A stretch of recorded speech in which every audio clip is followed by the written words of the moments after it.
భువిలో వెలిసిన ఆదర్శమూర్తులు ఎవలుల్లా అగో ఏంది గట్ల తలకాయలు కోక్కుంటారేంది మన చంద్రాల సార్ను మించిన ఆదర్శవంతులు ఉన్నారా సార్ ఎంతమందికి ఆదర్శము సార్ వేసిన ఎన్ని తొవ్వలు ఇప్పుడు హైవేలు అయిపోయినాయి సార్ చేసిన పనులు చెప్పే ముచ్చట్లు ఒకటా రెండా ఏం చేసినా చంద్రాల సార్ చెప్పాలే ఏం చెప్పినా చంద్రాల సార్ చెప్పింది వినాలే ఇగో ఇయ్యాల కూడా సభ్య సమాజానికి ఓ కొత్త సలహా ఇస్తున్నాడు ఇందా మరి రాన్రీ సంసారం ఈగుడు సాగరం ఈదుడు ఒక్క తీరే అంటారు పెద్దోళ్ళు అర్థం కాక కానీ ఏం చేస్తే మన ఇండ్లు బాగుపడతాయో ఏం చేస్తే కుటుంబాలు హ్యాపీగా ఉంటారో ఒక్క మాటలు అర్థమయ్యేటట్టు ఓ యోగి లెక్క చెప్పిండు ఏపీ సీఎం చంద్రాల్ సారు. నేను ఒక మాట చెప్పాను, ఆంధ్రప్రదేశ్ రాష్ట్రంలో ప్రతి ఒక్క ఇంట్లో ఒక ఆంటర్ప్రెన్యూర్ ఉండాలి, ఒక కంప్యూటర్ లిటరేట్ ఉండాలి, ఒక కూచిపూడి డాన్సర్ కూడా ఉండాలి. ఈ మూడు ఉంటే హ్యాపీనెస్ ఉంటుంది. ఇన్నరా ప్రతి ఇంట్లో ఓ వ్యాపారవేత్త ఉండాలన్నట, ఓ కంప్యూటర్ చదువు తెలిసిన వాళ్ళు ఉండాలన్నట, ఓ కూచిపూడి చేసేటోళ్ళు ఉండాలన్నట.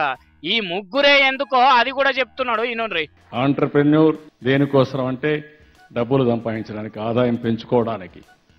అదే సమయంలో కంప్యూటర్ లిటరేట్ దేనికంటే ప్రపంచంలో జరిగే టెక్నాలజీ అనుసంధానం చేసుకోవడానికి, కూచిపూడి ఆనందాన్ని ఇవ్వడానికి, ఆరోగ్యాన్ని ఇవ్వడానికి. ఈ మూడు అడాప్ట్ చేసుకుంటే మన జీవితాలు బాగుంటాయి. ఇన్నరా ఇంతకింత వివరంగా చెప్పేటోళ్ళు ఉన్నారా బతుకు గురించి? మరి ఎవరెవరు ఏందని కొట్లాట కూడా అక్కర్లేదు. అయ్యా వ్యాపారం చేయాలి, పైసలు లేవాలి, కొడుకేమో కంప్యూటర్ కొలువు చేయాలి, ఇక బిడ్డ కూచిపూడి డాన్స్ వేసుకుంటూ ఉండాలి.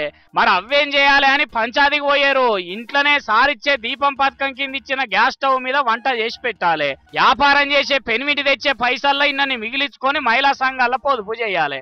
అప్పుడు చూడండి పొల్లు పొల్లు హ్యాపీగా ఉంటది కుటుంబం. మరి మీ ఇంట్లో సంగతి ఏందని లేని ప్రశ్నలు వేయకుర్రి. సార్ చెప్పిన సలహాలు వాటించి సంతోషం తెచ్చుకోండి. మరి అందరు ఇదే బాట పోతే వ్యవసాయం ఎవరు చేయాలి, రాజకీయం ఎవరు చేయాలి, నౌకర్లు ఎవరు చేయాలి? ఇవన్నీ మనకెందుకు తీయండి. చంద్రాల్ సార్ సలహాకు వందనం, అభివందనం.